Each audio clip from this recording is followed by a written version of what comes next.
Hello student, कैसे हैं आप? आई होप आप बिल्कुल अच्छे होंगे। लास्ट लेक्चर में हमने बात की थी बेटा डेराइव्ड यूनिट्स के बारे में। उसमें हमने 15 डेराइव्ड यूनिट्स की बात कर ली थी। अब कुछ और हम डेराइव्ड यूनिट की बात करते हैं, फिर उसके बाद हम डायमेंशनल फॉर्मूले पे आ जाएंगे। तो कुछ और ऐसे डेराइव्ड यूनिट्स हैं, जैसे टॉर्क को आप लिखते हैं फोर्स इनटू परपेंडिकुलर डिस्टेंस। अब फोर्स की अगर आप यूनिट देखते हैं तो kg metre upon second square, और डिस्टेंस की कितनी मीटर, तो ये आ जाएगी kg metre square upon second square. और क्या लिख सकते हैं, न्यूटन मीटर भी लिख सकते हैं आप, इस कोई दिक्कत। फिर उसके बाद है सरफेस टेंशन। सरफेस टेंशन को आप क्या लिखेंगे बेटा, सरफेस टेंशन को आप लिखेंगे force upon length. Force upon length, अगर फोर्स की यूनिट है हमारे पास kg metre upon second square, और ये मीटर से मीटर कैंसिल, तो क्या आ जाएगा बेटा kg अपॉन सेकेंड स्क्वायर। तो ये सरफेस टेंशन की यूनिट आ जाएगी। अगर और लिखना चाहें आप इसे तो न्यूटन पर मीटर भी लिख सकते हैं।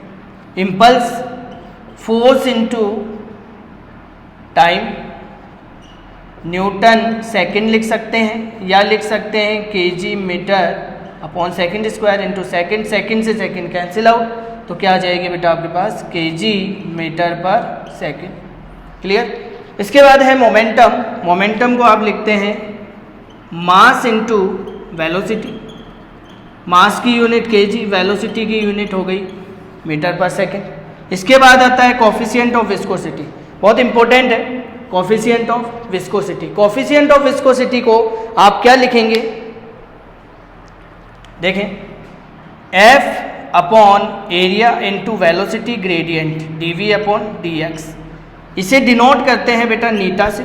फोर्स की यूनिट देखें आप kg मीटर पर सेकेंड स्क्वायर, एरिया की unit metre square, velocity gradient को आप क्या लिखेंगे, वेलोसिटी को मीटर पर सेकेंड और डिस्टेंस को मीटर। 1 मीटर से 1 मीटर कैंसिल आउट, 1 मीटर से यहाँ कैंसिल आउट, ठीक है।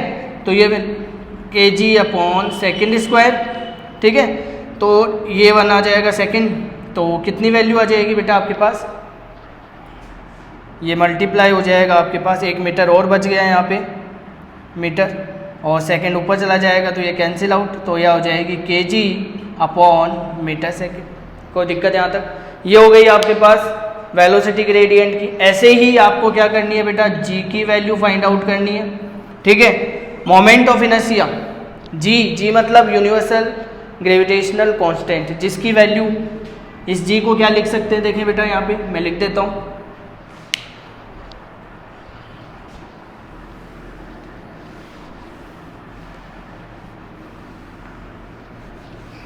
जी है, जी इक्वल आप लिखेंगे F R square upon m1 m2।